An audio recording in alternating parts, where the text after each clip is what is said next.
Finally, I want to show the ski boots I have and how I've modified them, because I've been skiing since I was 4 years old and I've been through a lot of boot fitters and a lot of work with stretching and pulling boots and heat guns and grinding, and I finally have a solution that I can do myself. Now, first, almost no matter what foot you have, you will benefit from a custom footbed from a good, experienced boot fitter. You know, you can try it without, but if you have a little pain at the end of the day or you're tired of standing on them, go to a custom footbed. And if you have flat feet, you're going to do that for sure.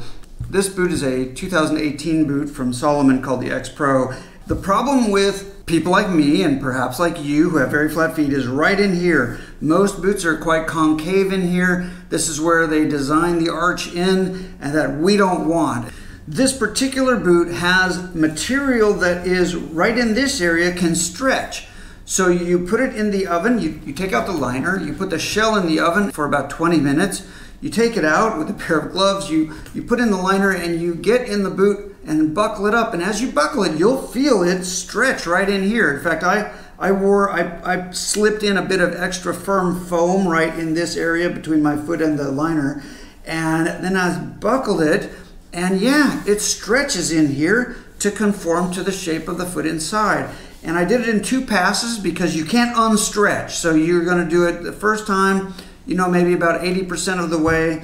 And as you buckle, you'll feel all this material start to move. And it sure does. Boy, it really has given me this area of room for the volume of my foot and the navicular area of my foot to be so much more comfortable. So the first time I did it, it was pretty good. And the second time I put it back in the oven and stood up in it again and let it cool off. And boy, these shells I can ski in all day. This is not a competition fit. This is a comfort fit.